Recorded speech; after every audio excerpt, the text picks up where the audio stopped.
Kunja Bihari.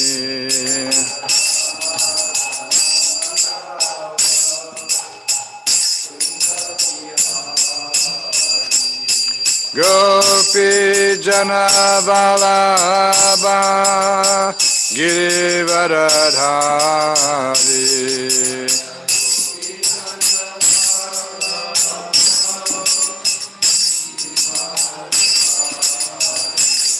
Gopi Jana Vallabha Girivaradhari.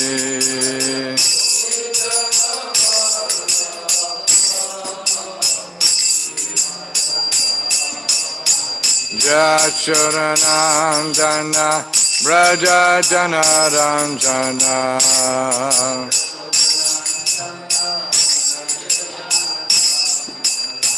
Jashuranandana Braja Janaranjana.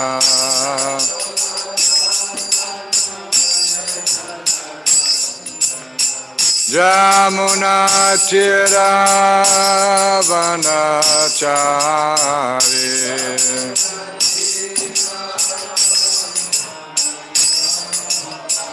Jamuna Tiravanachari.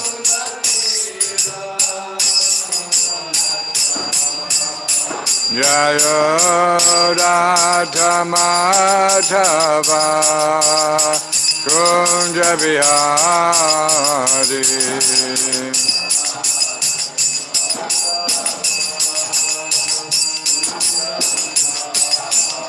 Jaya Radha Madhava Kunja Bihari.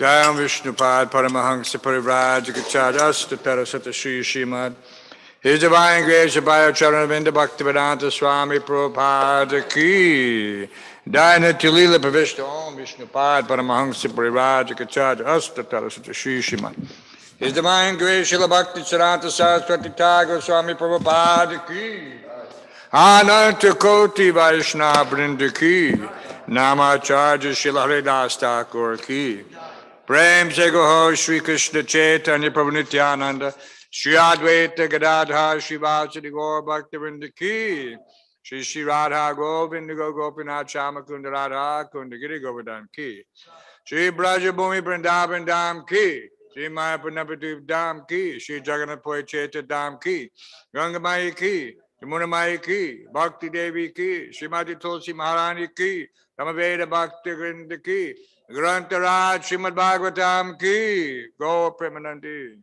All glories to the Summa devotees. All glories to the Summa devotees.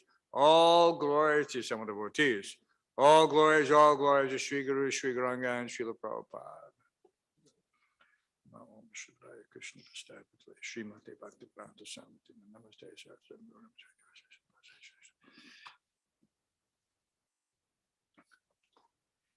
Reading from Srila Prabhupada Leelamrita, chapter titled, Chant Hare Krishna and Fight.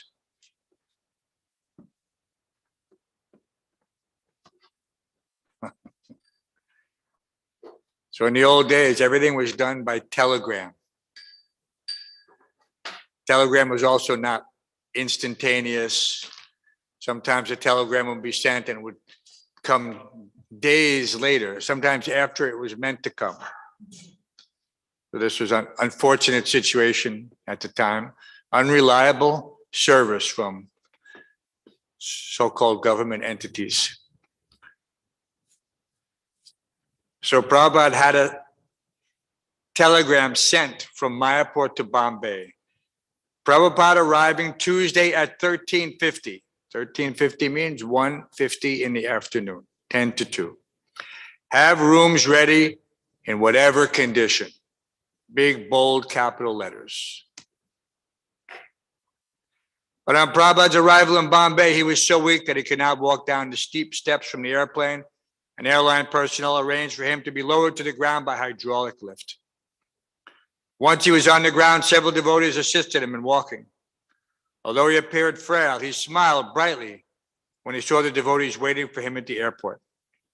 In the car, Srila Prabhupada inquired about the Bombay temple, and Harisari informed him that his quarters were not yet ready, with no toilet, no running water, no doors or windows, and the workmen polishing the floors. Prabhupada dismissed these objections and said he would move in anyway. The devotees who knew the state of the building became extremely anxious. It didn't seem possible that anyone could live there, but Prabhupada said he would. Harisari said he was surprised Prabhupada had decided to travel. And Prabhupada replied, yes, even up to the last night, there was no chance of my coming. But still, somehow or other, we are here. Prabhupada was traveling and preaching because that was his life. For more than 30 years, he had been spreading the Krishna consciousness movement, first in India, and then in America, and throughout the world. As long as Krishna gave him even a little strength, he would continue. He wanted to hold the public lectures in the city, and he wanted to observe the progress of the construction at Hare Krishna land, his grandest temple. Even though the temple was not completed, he would move in and show the devotees how to use it. As they drove up to the entrance to Hare Krishna land, Prabhupada could see the tall towers of the ISKCON Hotel and the incomplete but massive domes of the temple. These huge structures dwarfed the little shed that was the temporary residence of Sri Sri Radha Rasa Vihari. The deities had been in that shed since 1971, when Prabhupada had moved them there, with a promise that he would build them a beautiful temple. And now, after much difficulty and struggle, that promise was soon to be fulfilled. Radha Rasa Vihari would soon move into one of the most gorgeous and opulent temples in India. Hare Krishna land was intense with activity, as some 200 workers plied their various skills in constructing the temple hotel complex under the direction of Sarabi Swami and his assistants. A dozen men were cutting red stone slabs to cover the concrete superstructure of the hotel. Almost 50 marble workers were chipping away with hammers, making decorative columns and arches in the temple. And masons and interior finishers were working on the theater building. Much of the work was completed, yet everything still appeared bare, like bones without flesh. The hotel had no windows or doors, and of course, no furniture or curtains. And the temple was mostly an unfinished structure. The work crews were moving quickly, concentrating especially on Srila Prabhupada's quarters on the top floor of one of the hotel towers. But even that was not ready. So Chitrakar, as ordered by Sarabi Swami and Giriraj, drove Prabhupada's car past the hotel to the rear of the property to where Prabhupada usually stayed, in an apartment in one of the old tenement buildings. Devotees were waiting at Srila Prabhupada's tenement room in happy anticipation. They were prepared with paraphernalia to perform a foot bathing ceremony in Aarti, and they had spent most of the day cleaning the rooms, which were decorated with lily garlands and scented with incense. A group of devotees stood outside the building with mridungas and kartals holding kirtan, and some of the brahmacharinis were poised, ready to throw flower petals before Srila Prabhupada when he walked from his car and up the stairs. But Srila Prabhupada was in a different mood. I will never again go into this apartment, he said. Take me to my new quarters. Chitrakar repeated what Srila Prabhupada had already heard. Your quarters aren't ready yet, Srila Prabhupada. It will take a few more days to finish. Call Sarabi Maharaj, said Prabhupada. He was adamant. The devotees in the apartment and in front of the tenement wondered why Srila Prabhupada wasn't getting out of his car. As Chitrakar was driving Prabhupada back to the hotel, Sarabi came running up behind. Prabhupada said, why are my quarters not ready? Prabhupada asked from the car window. Running to catch up, Sarabi explained that he needed a few more days and that Srila Prabhupada could please stay at his old apartment in the meantime. You do what I say, said Srila Prabhupada. The car, not said, shouted. The car stopped. If I don't go there now, Prabhupada said, still speaking loudly, it will never be finished. I want to go now. Yes, Srila Prabhupada, said Sarabi, as he ran off to see if he could get the elevator to work. Meanwhile, the assembled devotees, having heard the news, also ran to be with Prabhupada as he entered his new quarters. Srila Prabhupada felt his time was limited, and if he was not insistent, his disciples would delay more and more. He had already been delayed for years by the landowner and the government, even after he had purchased the land. The police commissioner had remarked that the kirtan was a nuisance and had delayed construction for months by denying the no objection certificate. But despite so many delays, Prabhupada had persisted and won. No, he wouldn't go back to the old place. Now the new Bombay temple should come to life, now that he had come. Srila Prabhupada ki.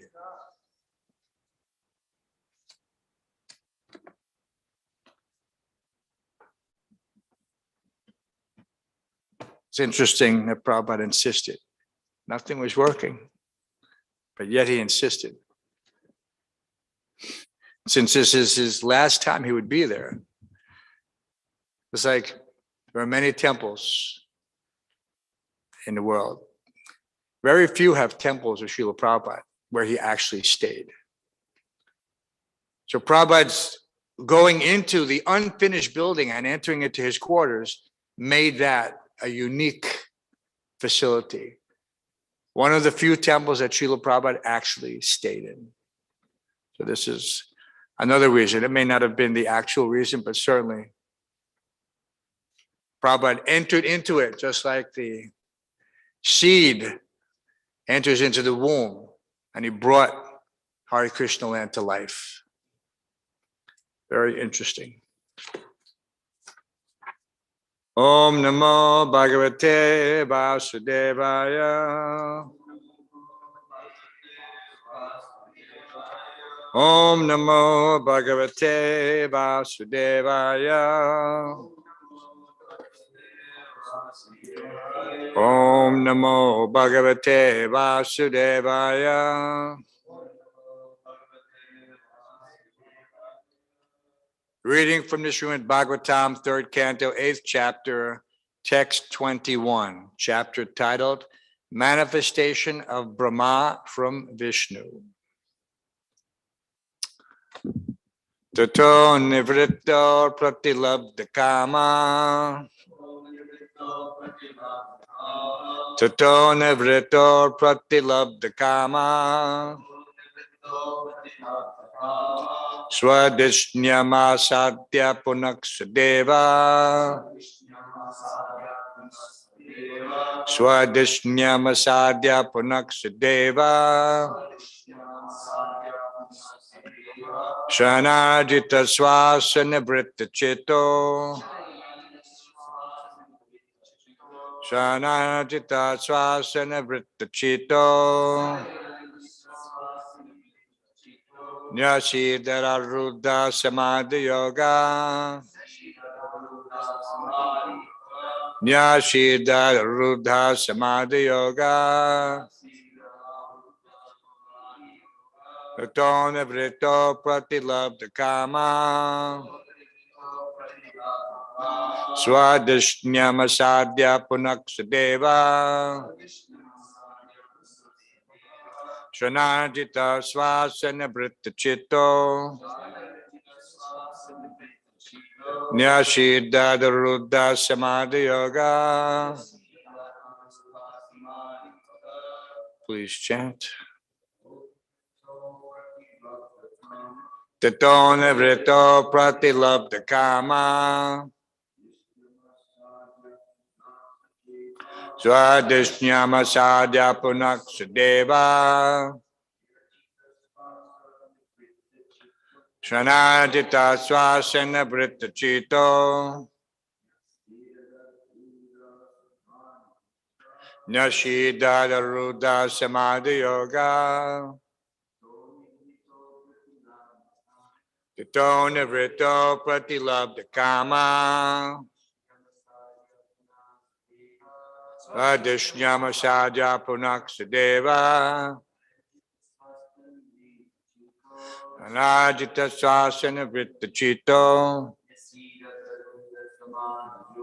Nyashidara ruddha samadhi yoga. Tato nivritto pratilabdha kama. Swadishnyamasadyak punaksadeva Shanajita swasana vrittachito Nyasidara ruddha samadhi yoga Tato nivritto pratilabdha kama Swadishnyamasadya punaksadeva Shanajita swasana vrittachito Nyasidara ruddha samadhi yoga Tata thereafter Nivritta retired from that endeavor Apratilabdha kama without achievement of the desired destination. Swadishnyam own seat. Asadya reaching. Punak again. Sa he Deva the demigod. Shanai without delay. Jita swasa controlling the breathing. Nivritta retired. Chitta intelligence. Nyasidat sat down. Arudha in confidence. Samadhi yoga in meditation on the Lord. Translation and purport by His Divine Grace, A.C. Bhaktivedanta Swami Prabhupada. Thereafter, being unable to achieve the desired destination, he retired from such searching and came back again to the top of the lotus. Thus, controlling all objectives, he concentrated his mind on the Supreme Lord. Please repeat. Thereafter, being unable to achieve the desired destination, he retired from such searching and came back again to the top of the lotus. Thus, controlling all objectives, he concentrated his mind on the Supreme Lord. Purport. Samadhi involves concentrating the mind upon the supreme cause of all, even if one is unaware of whether his actual nature is personal, impersonal, or localized. Concentration of the mind on the Supreme is certainly a form of devotional service. To cease from personal sense endeavors and to concentrate on the supreme cause is a sign of self-surrender. And when self-surrender is present, that is a sure sign of devotional service. Each and every living entity needs to engage in devotional service to the Lord if he wishes to understand the ultimate cause of his existence. Om Jnana Timiranda Shagana Shanaslaka Chakshur Unmilitam Yena Tasmai Shri Gurave Namaha Mukam Karoti Vachalam Pangum Mankate Grim Yat Kripatamaham Bande Shri Gurum Devataranam. It's very interesting. Lord Brahma, frustrated in his search, went all the way down to the navel. But he couldn't find anything. It seems that he really didn't know what he was looking for, as apparent from the previous verses. He was essentially traveling blind. If you don't know what you're looking for, how can you find it? You know, sometimes we use the analogy of gold. Some neophyte prospector may leave everything in search of gold.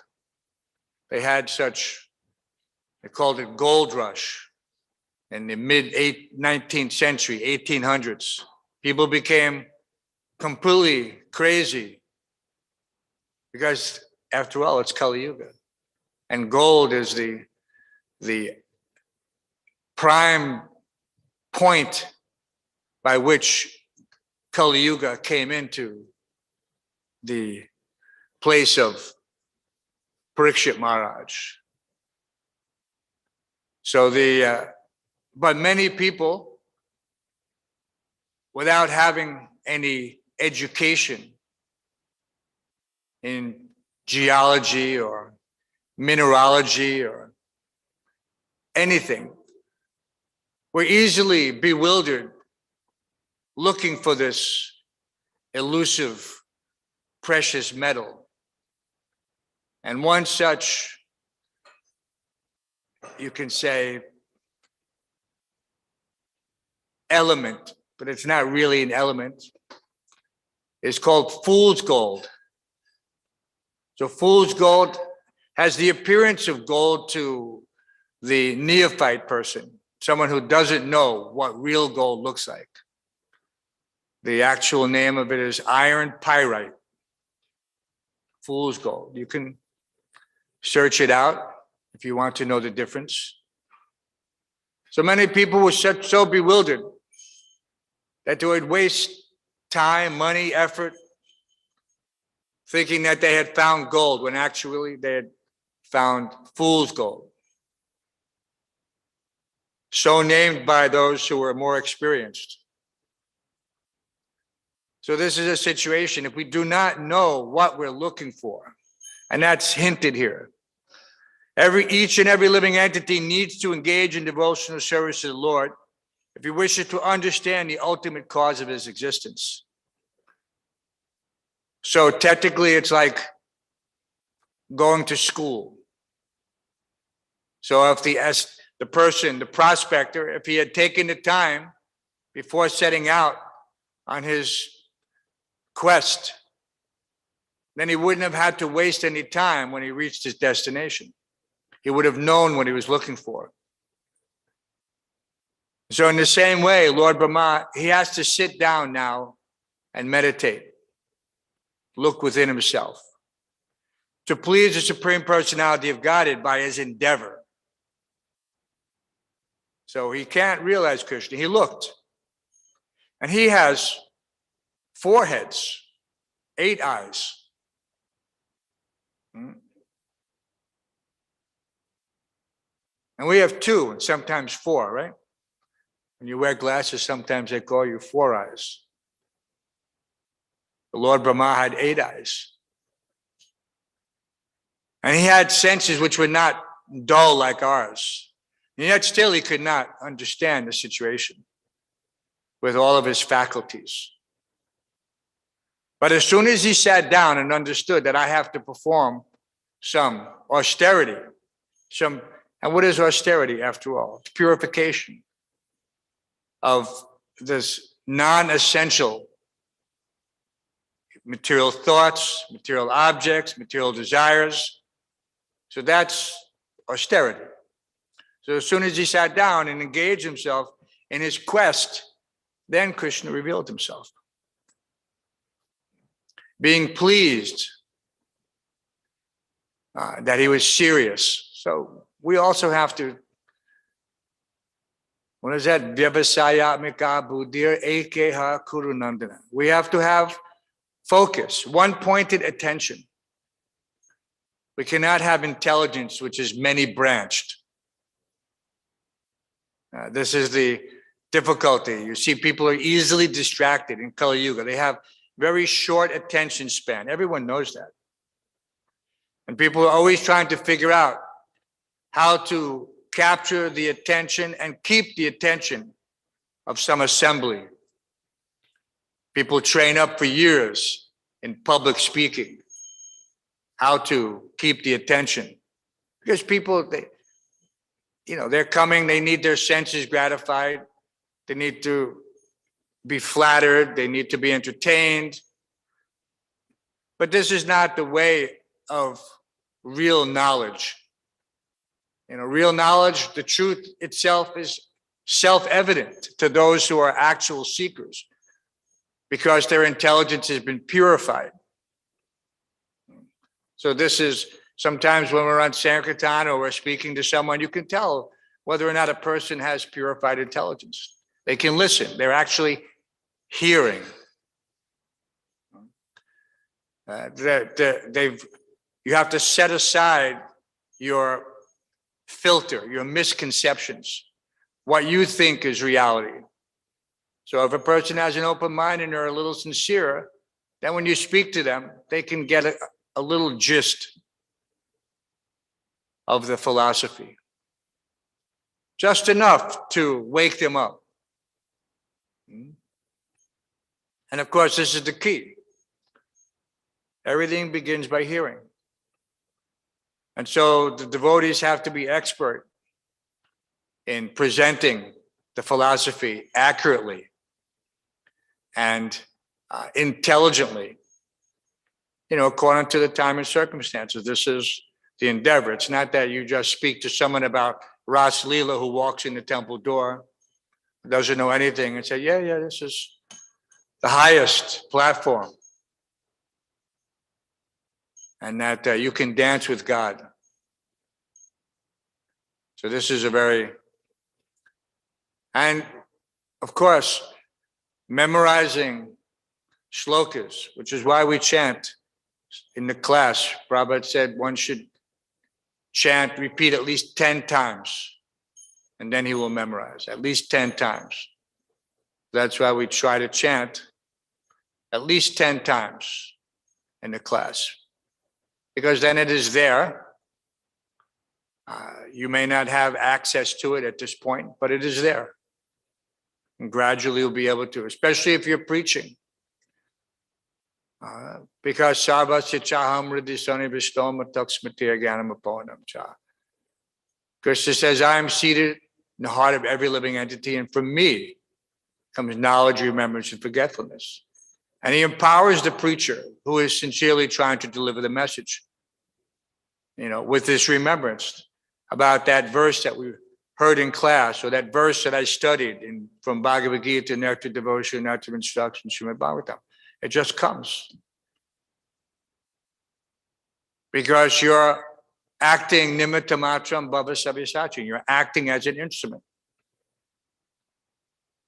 Sometimes a verse which you haven't even remembered for years, all of a sudden it's there, just at the right point, when required, in order to make it something clear to a person that you may be preaching to or speaking to. So these things are all experienced gradually as one is engaged in performing the duties of the disciple, acting on behalf of the spiritual master, going out every day, chanting the holy name, distributing the books, distributing prasadam. In general, just acting on behalf of the spiritual master. This is such a simple process.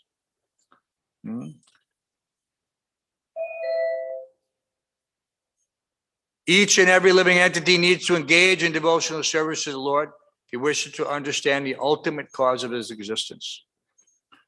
There's so much information in what seems to be, from material vision, a small purport. But actually, Srila Prabhupada is giving us the essence in every word. And there was that story Shruti Kirti relates.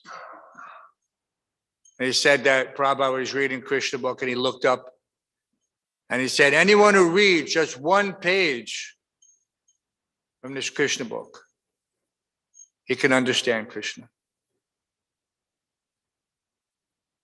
What to speak of, then he said, then he continued, what to speak of one page? If he just reads one sentence. First he said, if anyone reads his book. Then he said, if anyone reads the page. Then he said, if anyone reads the word, just one word, he will know Krishna. He says, because Krishna is in every word. Krishna is in every word. So Srila Prabhupada is trying to impress upon our dull brains how Krishna is absolute in every respect.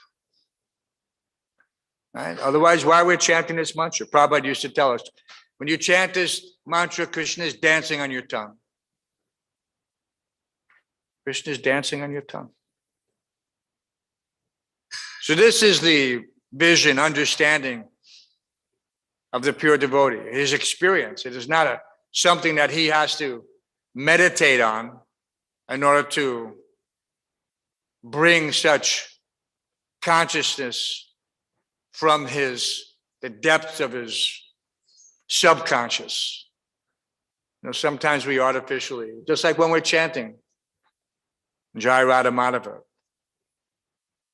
The whole Jayadev Goswami, he's writing this in ecstasy. And his ecstasy is clear. But from our limited perspective, we don't experience it the same way he does. It's not possible. We don't experience it the same way Srila Prabhupada. When Srila Prabhupada would chant Jai Radha Madhava from the Vyasa, and he would be in complete ecstasy. And every devotee could see it. So he is experiencing something that we have no access to at this point. But we can, at least from the verses of such great souls, we can appreciate the content when we chant. It automatically conjures up images of Vrindavan. We see the devotees, we see the deities, we see the Dham, we see all these things in our mind's eye.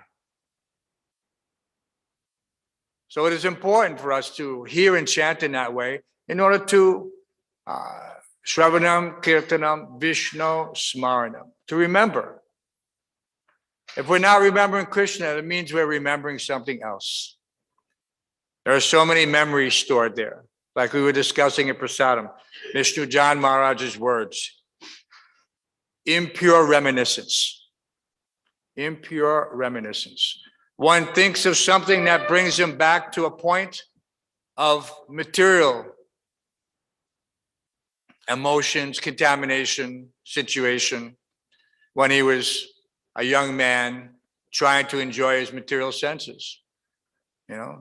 Impure reminiscence. He was using it specifically to refer to, mostly music. People listen to music and then they remember, oh yes, when I heard that song, I was having such a good time in such and such place. I was with such and such persons, and we did such and such. Impure reminiscence. It brings up instead, but when you chant Jai Radha Madhava, you remember immediately Vrindavan. Or you chant Vibhavari Shesha. You see Bhaktivinoda Thakur, this Vibhavari Shesha, which is nicely chanted every morning, it immediately puts one in the mood of Vrindavan, whether you're in Vrindavan or not. When he paints a picture for you that you can see, a complete picture, just like a movie, which is basically how we see things in any case in our minds. It's just a replay, a rerun, right? An old TV show. But here, the acharyas are giving us actual vision of the spiritual world, if we want.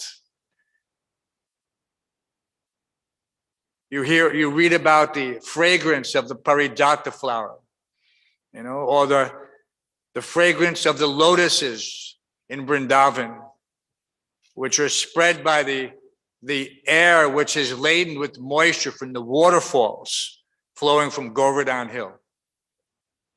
So these things bring one, not just bring one, it attracts the mind away from the mundane and allows you to appreciate that ultimate reality and reject this inferior reality. It gives you that reference that this is Maya. So that we don't somehow or other think, no, this is acceptable Maya. What was the example Prabhupada always used? Wet stool, dry stool. Wet stool and dry stool. Someone is thinking, oh, this stool has been out in the sun for a long time. Now it is dry. This is okay. This is okay stool.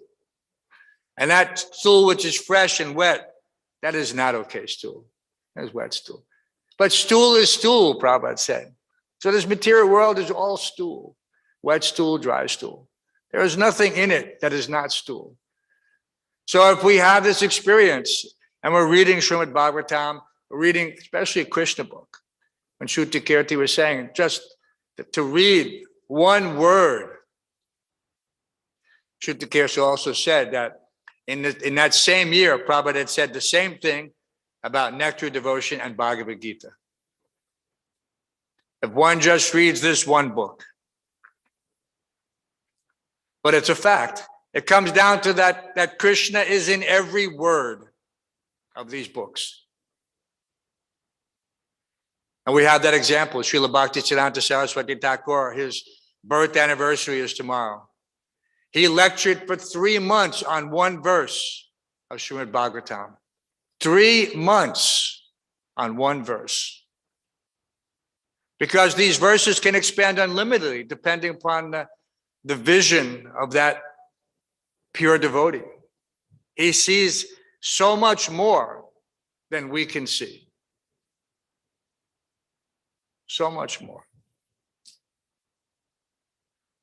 But we can try, that is the point, by this endeavor for purification to get a higher taste, right?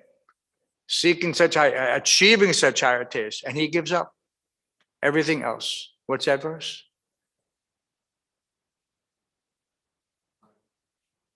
Param drisva nivartate. What's the verse? What's the verse? Vishaya vinivartante nirharasadena rastabhajam rasopyasya param drisva nivartate. So this is our endeavor. Krishna is telling Arjuna, of course, Arjuna is in the middle of a battlefield. Who can imagine that this is happening there in the span of 45 minutes? Krishna is convincing Arjuna to do his duty, but not just his duty. He's telling, this is being spoken for our benefit. In a second, Krishna could have gone into Arjuna's heart and just, imparted the knowledge, the same as he imparted the knowledge to Lord Brahma. It didn't take 45 minutes. It didn't take a second. It was instantaneous transmission, full realization from the heart. We can't understand how it takes place, but we have some experience how by remembrance, those things which were not there a second ago, all of a sudden I remember this verse. So in that way, we can use that to develop our limited faith. As neophytes, the faith can be easily broken. Someone decides for whatever reason that he's not content with spiritual life as he experiences it in this particular state of his existence. He conjures up some justification that, I can't believe that the moon is further than the sun. It doesn't matter what it is, any little thing. Even though he has no experience, no one has any experience. Everyone's limited, who knows? 50% of the world doubts this situation. Of course, it's called a conspiracy theory, but nevertheless, real knowledge is only found in the revealed scripture. And that is the definition of real knowledge. Why? Vedesha sarver aham eva veda, vedanta krit vedavid eva chaham. Because Krishna says that I am the source of the Vedas. And the more one concentrates his efforts on his own self-purification and understanding what is the goal of life, then to that extent, his existence is purified. And to the extent that he keeps some doubt unnecessarily, even though he has no real reason except to justify sense gratification, then to that extent, he, yayatamam prapadyante tam sutaiva bhajamyaham. As they surrender unto me, I reward them accordingly. And what does Krishna say? Everyone follows my path in all respect. So it doesn't matter. Everyone is following. So if you're in Maya, you're also following Krishna's path, but you're not going to get the same result. All right. Daiva yesha gunamaya mama maya dharatya says this material nature is very difficult to overcome, but one who is surrendered unto me, it is very easy. Very easy. So do we want the hard way? What do they say? It's famous in the gangster movies, right? We can do this the easy way, or we can do this the hard way. That's the threat. Every gangster movie has that line, right?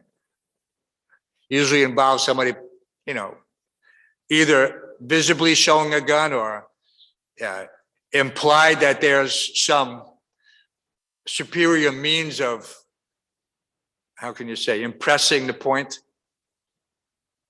But the bottom line is it's the same. We can do this the easy way, or we can do this the hard way. And Krishna's making everything is so simple. Chanting, dancing, and feasting. What could be more simple?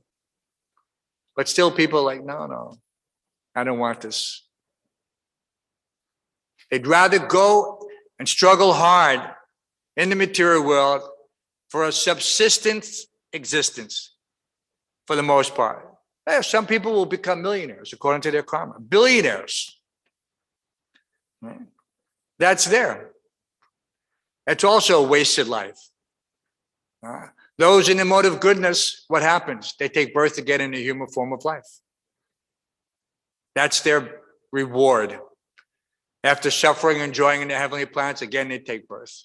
And again they'll go to another good chance because of some unknown pious activity. But again, they may misuse it. A person who is so wealthy, he doesn't have to do anything. He's being given a gift. All you have to do is study Srimad Bhagavatam.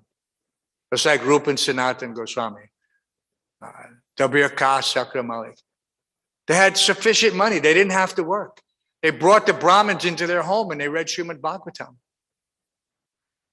And they called in sick to the Nawab. Say, yeah, we're sick. We're not coming into the office. So just imagine, you have so much money, you don't have to do anything, but you still waste it. You engage in some useless philanthropic activity. Or worse yet, you engage in some demonic activity.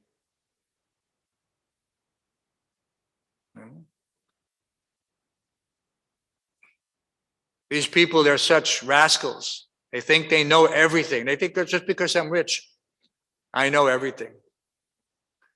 That my point of view should be the preeminent point of view. And what does that mean? It means they think they're God. This is the last refuge. Because people are thinking that I'm God. And the more money you have, of course, the more you think that money buys everything. You can control things. And they do. They control everything. These things like wars and misfortune, pestilence, famine, disease. These are not random situations. They're coming by the arrangement of Krishna due to our unnecessary slaughter of innocent animals, babies, whatever. So much karma is there. So it's inevitable that there'll be more wars. They cannot be stopped. They can be stopped if one time in Brooklyn, Prabhupada was asked, can the devotees do anything to stop, because this is the middle of the Vietnam War, to bring in peace. We were distributing pamphlets, the peace formula. Very nice little pamphlets. Based on that verse, Bhoktaram Jagnatapasam Sarvalokamesham, Suridam Sarvabhutanam. Was that? Gyatva Mam Shantam Richati, Shantam, peace. So Prabhupada called it the peace formula. Prabhupada was expert at preaching. We're just trying to follow in its footsteps, like the devotees chasing after Prabhupada's car in Bombay, trying to run to catch up to Srila Prabhupada. He's way ahead of us. He's way ahead of everybody. We're just simply trying to catch up to him. You know, he so casually, it seems, developed this mission. Yeah, there was some struggle in the beginning. He acknowledged that. But just like Lord Brahma sitting on the lotus flower, after just a moment's time, 1 year, leaving myself, Krishna said, yes, you've done what you had to do. Immediately he sent men and then money and then more men and more money. So this, anyway, we have this sterling opportunity to follow in the footsteps of these great souls, whether it's Lord Brahma, Mahajano Yenagataksapantam, the 12 Mahajans, and everything is there. We don't have to make anything up. We don't have to speculate. We don't have to deviate. But, you know, Prabhupada used to give us a little latitude according to time and circumstance. Like when we started going on Sankirtan and Karmi clothes. No one had done that before. But Prabhupada said, if it actually sells books and, you know, and it can, you know, because in the airport, people see a Hare Krishna, they go the other side of the path. You know, but the devotees are dressed up in Karmi clothes, even wearing wigs. It was easier to approach people. Used to wear wigs for a long time. That was the standard. And tens of thousands of books, if not more, would go out. All the big devotees, and Tripurari Maharaj, and like that, and Pragoshvaru, and Kashi Ram, and Sanjaya, and all these Maharathas did so much service in Sarvabhauma for distributing Prabhupada's books. It was difficult when you go out there, you're dressing like a Karmi. You know, there's no doubt there's some difficulty to, you know, because when we're dressed like devotees, you know, it instantly reminds us when we're dealing with other people, we see ourselves differently and they see us differently. So ultimately, consciousness is the key to maintaining your spiritual consciousness, which is why Prabhupada always encouraged us to, you know, keep shika, keep sika. Why? Why not? Why keep the sika? Because it indicates that one is following the spiritual path. He is surrendered to a servant of the spiritual master. And he wears it in such a way that it's visible to others, just like the Kunti Mala, our neck beads. So we should remember when we're in situations that I should act like a devotee. It's a very simple concept. You act like a devotee. You don't act like some nonsense and then someone says, look at this devotee, look what he's doing. So we have to represent the spiritual master to the best of our ability, engaging in such a way to bring pleasure to him and to our Guru Parampara, like Srila Bhaktisiddhanta Saraswati Thakur, our Padam Guru. Prabhupada said, sometimes the grandfather is more merciful than the father. We have that experience. We read Srila Bhaktisiddhanta Saraswati Thakur's words, you know, we appreciate that here is a person who is so scholarly, so erudite, so realized, and yet, for the benefit of the entire world, he came from the platform Paramahansa to preach. He was Babaji, he didn't have to preach. He had just finished chanting 1 billion names of God. 1 billion names of God. It's inconceivable. And that's when he came to Ulta Dunga. And we see how the Gaudiya Math, his preaching exploded. Just exploded. This is how you understand what it means. These are our examples of empowered preaching. Empowered preaching. You see the result. No one has to try to convince you unless you're fool number one.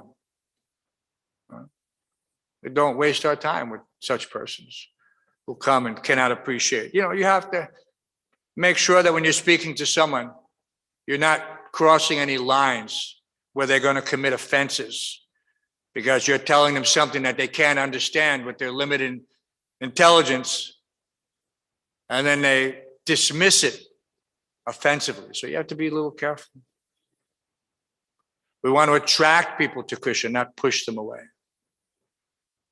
You have to be, expert preacher knows how to speak to a person according to their mood and mentality. So this is our duty. We have to become as expert as possible. We're not doing it for name or fame. It's not that one should, you know, get 5 million views on YouTube or Instagram or whatever. This is not our goal. Our goal is to make devotees. That is our goal. That's why we're here.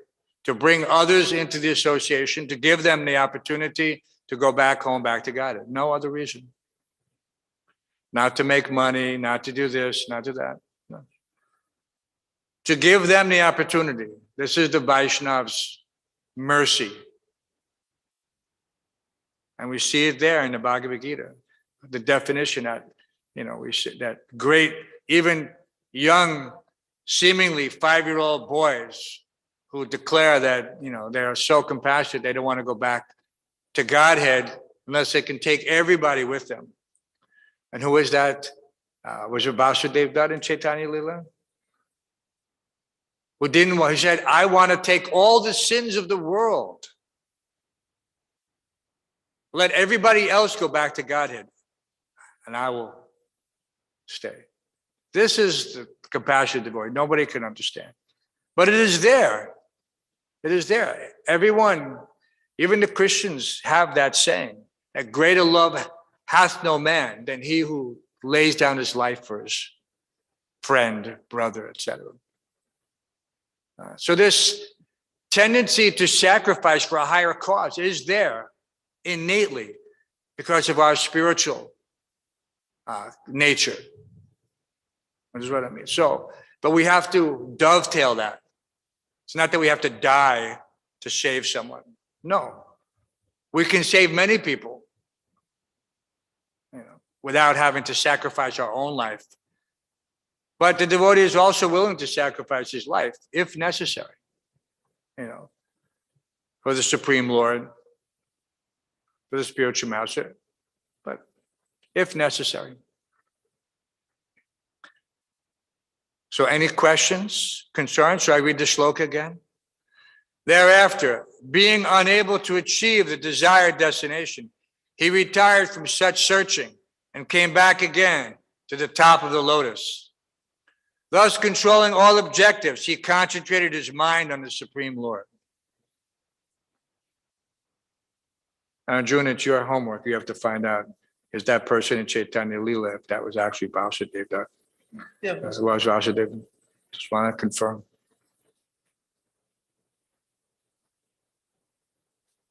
Hare Krishna Tulsi Das. Wait. He's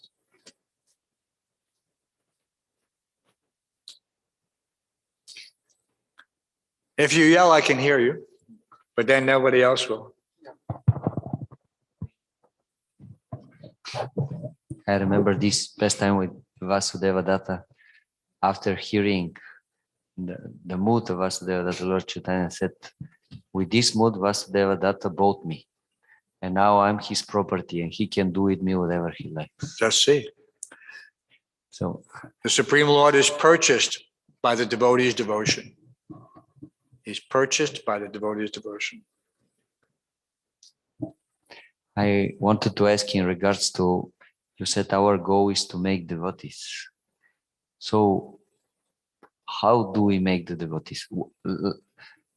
What is our part in making the devotees? Suridam Sarvabhutanam. We have to be the friend to everyone. When we see that, Vaisheshika Prabhu used to mention, like on book distribution, when a person looks into your eyes and he can see that this person has achieved a certain level of satisfaction that is difficult to attain, they want that. They want that. Someone who is intelligent wants it. He sees, I want what these people have. They're happy. And not just happy, they're satisfied. Satisfaction is a very elusive, whatever you want to call it, concept. Some people are not satisfied with all the money in the world. And yet some people, like Kolabecha Sridhar, he was satisfied making leaf cups from plantain leaves. When Lord Chaitanya offered him any benediction, he said, I don't want it. That's the key. By the way, someone drives up right now and said, here's the latest and greatest, most fancy self-driving, solar-powered, nuclear-powered car. If we can use it, if it can be used in Krishna service, maybe. But just for personal use, no, we don't need these things. Prabhupada said we can use anything in Krishna service. But for myself, what do we need? We don't need anything.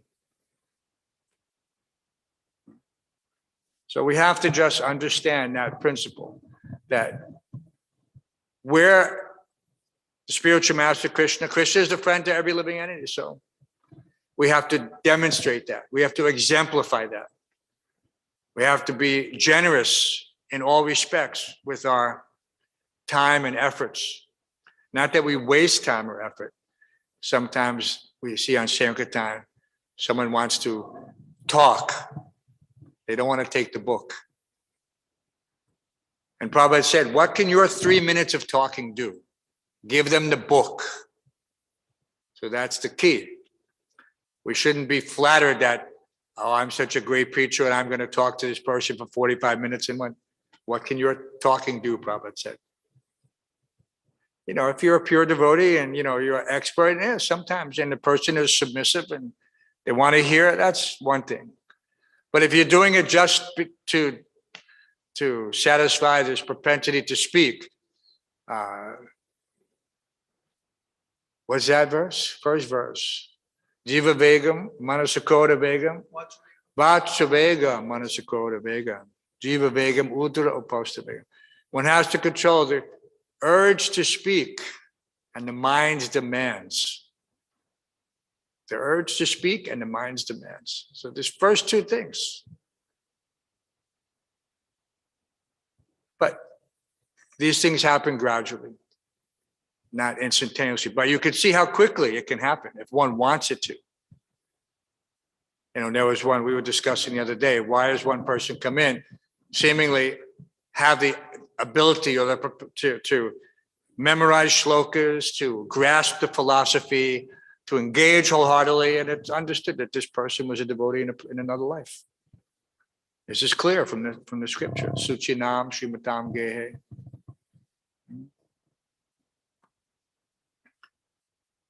Any other questions? Krishna Prabhuji, thank you for the class. I think always the Sunday class always keeps me enlivened after a week of Harinam Sankirtan. I get a little fried. It's the thing that gets me fired up, unfried, but fired up to go out for another week. I think one thing that's been on my mind lately when you're mentioning being careful with this, dealing with people to make sure that we don't make them commit any offenses. Something that's been on my mind is when I was out for doing book distribution, there's this one person who's atheistic. One of those like moral atheists, like, oh, reality is absurd, but he must be a good person. And I was thinking, oh, I want to leave this person with a book because he seems like a nice boy, but he seems a little weird, but I'd love to leave him with a book. And I give him easy turn to another planets. But afterwards, I felt very guilty because I must have committed an offense, right? Like teaching someone about like the holy name or like the philosophy and just having them like putting them in a position to commit offenses. And I felt very guilty about that, about leaving the book with them. Well, we have to be a little cautious. That's there. And that's one of the 10 offenses. You know, the glories of the holy name are very confidential. But if you present it in the right way, that this mantra means to free the mind. So if we explain to them so that they can understand that, yes, everyone's looking for some peace. And that's the key. So we want to at least promote that initially, because anyone can accept that.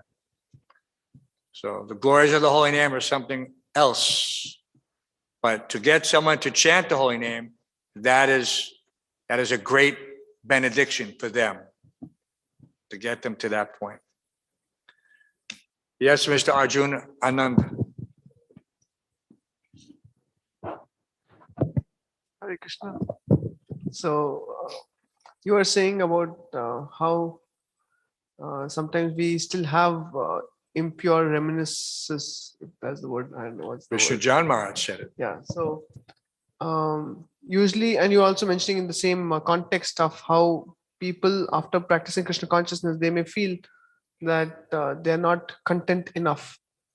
So we know that they're not content enough because they don't follow it properly. They don't follow what Prabhupada is given properly.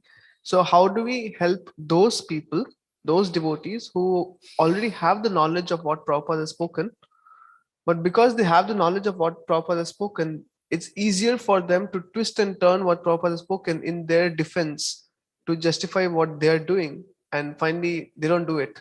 They don't do what Prabhupada has said. For a new person, it's easier because we train them and cultivate them and they're getting introduced. But whereas those in knowledge, they use the knowledge to basically, put themselves down.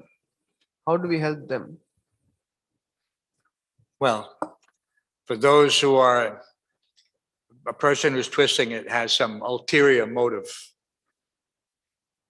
to justify such an attitude for whatever reason. We're not and professionals to analyze a person's underlying difficulties, and there may be many, but we can remain somewhat sympathetic in order to keep the connection that perhaps this person will realize his mistake. We don't want to cut them in such a way that they feel that he was justified in thinking the way he was, that these people are not very friendly, or they're not understanding, or they're fanatics. In other words, you don't want to play into their emotions. So you have to be a little detached to see the situation and just say, continue to give them prasadam. Because if that's the first and the last facility for purification. And we see that devotees who have left society for many years still come back for prasadam, which means that they have the taste, but not necessarily the, conviction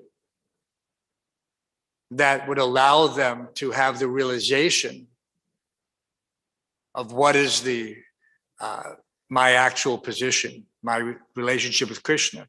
You can't escape it, except that by some effort that avaranamaka and the praktivatmaka, that the throwing and covering potency of Maya, when you don't want to submit to Krishna, then that same Maya potency will throw you away. She'll kick you out. And we see it all the time, due to some. And, well, there was one story yesterday, but it's not always the same, but a common occurrence is committing offenses against Vaishnavas, which is why it's so important to concentrate on not being offensive. So that story of Shobari Muni, He was meditating under the water of the Jamuna in a lake, which also where Kaliya came. And the reason Kaliya came there was because Garuda could not come because Shobari Muni had cursed him. And because Shobari Muni was living under the water, therefore he was friendly with the fish. He was meditating there. And so when Garuda came one time and took the leader of the fish, the big fish, he took the big fish. All the fish was sad and they complained to Shobari Muni, and Shobari Muni cursed Garuda. But Garuda is the carrier of Vishnu. In the scripture, actually, they said it is not different in many respects. He's also addressed as Bhagavan. Garuda is such an elevated personality. Vishnu rides on his back. So by cursing Garuda, Shobari Muni fell down and became a grahasta. Such a simple thing. He saw fish engaged in sex, and that agitated him, and then he fell down. All because he cursed a Vaishnava. He committed an offense against a Vaishnava. So we have to, this is the mad elephant offense. We have to be very careful. Mad elephant literally means offense against a spiritual master. But having once come and taken initiation, and then to go away, making excuses while doing so, technically this is the mad offense. You make some excuse to leave the spiritual master. And it's not that you have to hit him or something else. Mad offense is not just a physical thing. Of course, that would be there as well. Or to blaspheme the Vedic literature, scriptures, or the pure devotee. Yes, that's there. But even just to leave after taking initiation, this is an offense. Someone may say, oh no, this is not an offense. No, why not? If someone is married and then decide for whatever reason, due to sense gratification, dissatisfaction, I'm going to leave my lawfully wedded wife and my children and my family, that's called abandonment. And that is a crime. You leave your children. You're responsible for them. Abandonment. So leaving the spiritual master, that's abandonment. You've taken a vow before the fire, before the deities, before the spiritual master, before all the demigods. And you say, no, I'm done. I want divorce. So this is a very delicate subject. We want everyone to participate to whatever extent they can. But at the same time, if someone is in this society for 20, 30 years, he's saying, I don't have a taste. I don't have a taste of chanting the holy name. You have to understand there's something underlying that lack of taste. It's not the mantra. You could tell it's not the mantra, Prabhu. What do they say? There's all so many memes on, I hate to use them on the internet, but they're there. People relate to them. Someone, the girl who's rejected after making an attempt, maybe she's flirting, maybe she's this, maybe she's that. What do the other girlfriends say? They say, he's just not into you. So people use this as an excuse. They think, it's not me, it's Krishna. It's not me, it's the philosophy. I need to find another philosophy. I need to do this or I need to do that. No.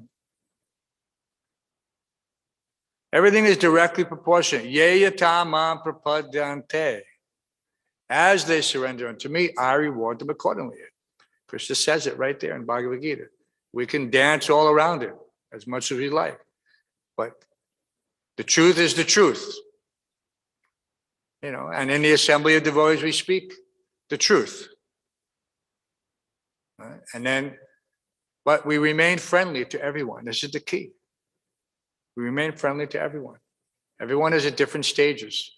The yoga ladder, Prabhupada said. Someone is on the first step, someone is on the second step. Like that. The top step is samadhi, which we're also describing, but we're not there. And we don't criticize others if they're not there. But it doesn't mean that we don't understand the situation. We're not fools. We're not blind. And it's that understanding that helps us to properly relate in order to keep a welcoming atmosphere in the temple so that everyone can come and gradually advance. So, anything else, Mr. Arjuna?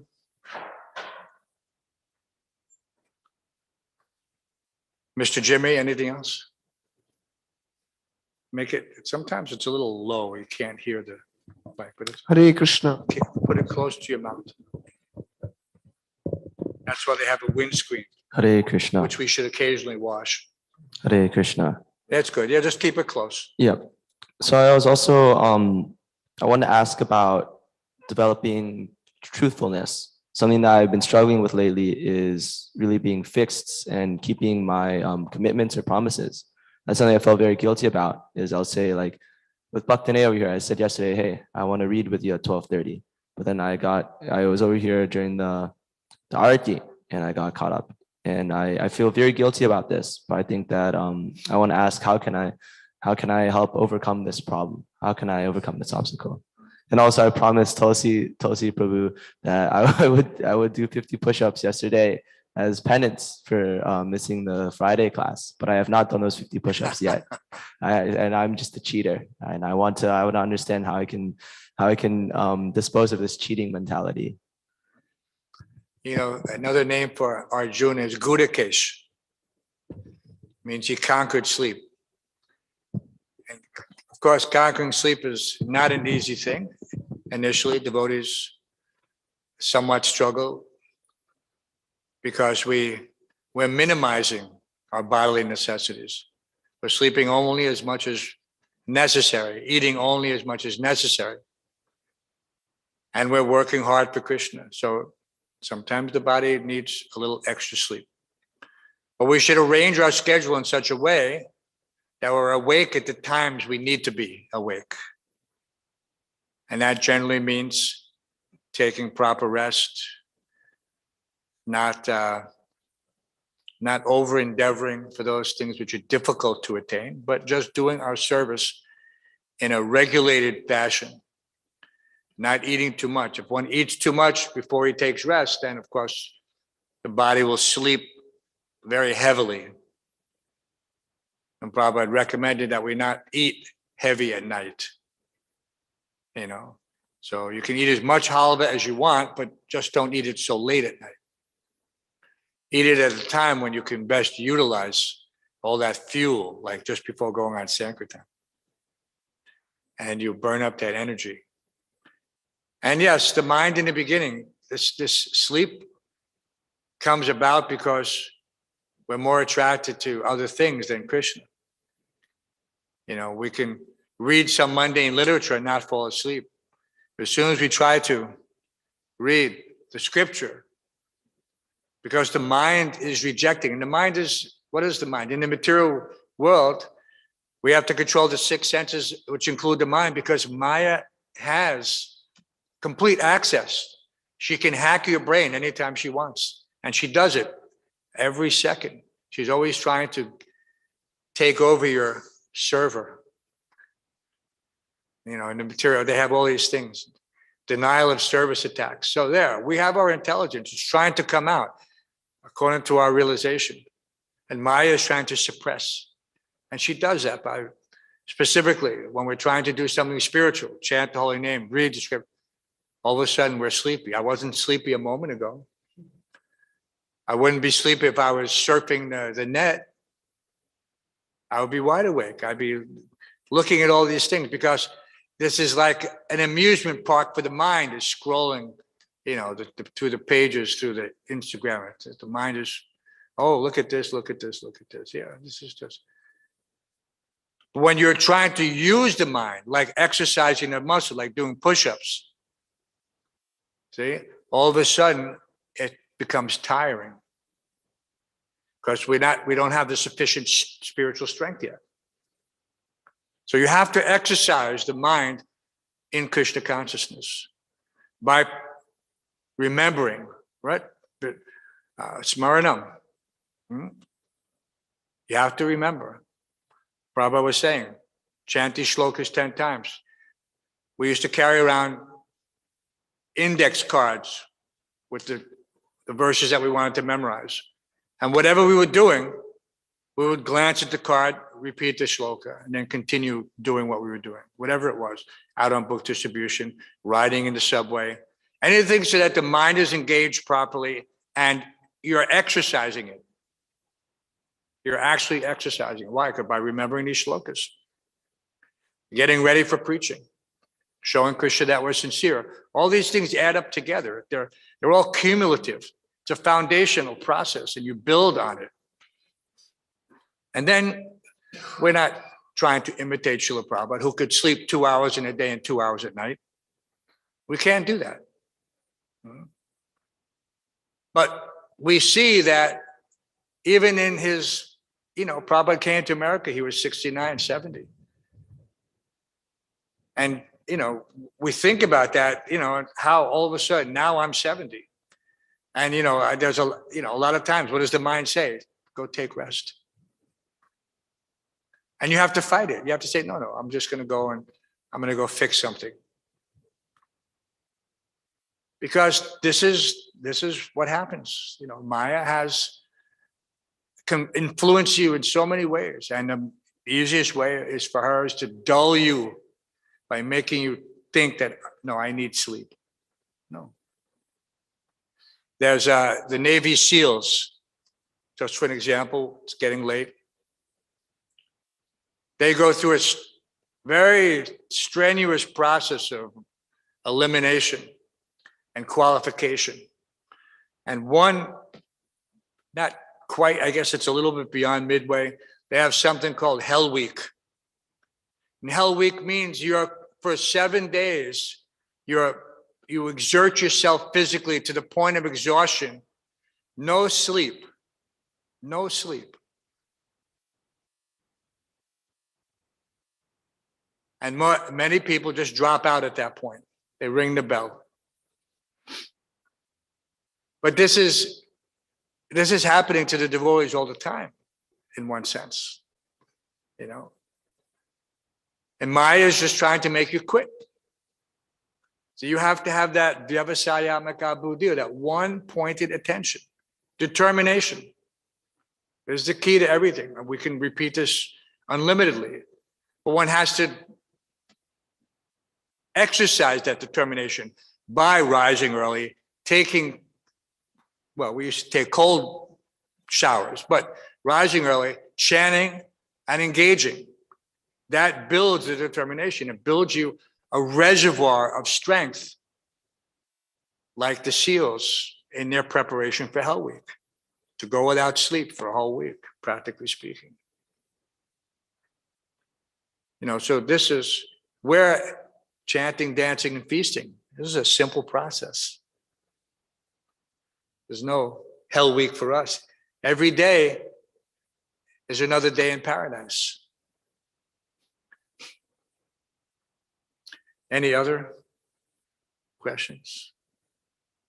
We're missing all of our devotees who are in Gita Nagari. Hopefully they'll be back soon with all that nice Gita Nagari milk. And of course, today we have guests. We have to make sure everything's clean for the guests and prepared. So this is our service. We can't be lazy. We have to always be looking for an opportunity to do something so that Maya cannot trick us into just going to our room and going to sleep. So don't be tricked by Maya. She's always there. She's you can't escape Maya. She's there within you and outside of you. Why do we chant that prayer? But here in Krishna, that inside and outside, Lord Nrsingadev is there if we want. If we want to fight Maya. Prabhupada said, he is our only shelter. Very interesting.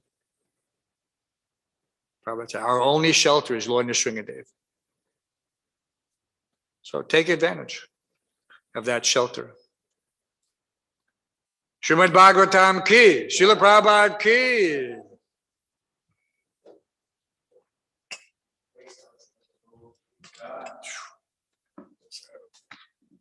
I think that might be an offense.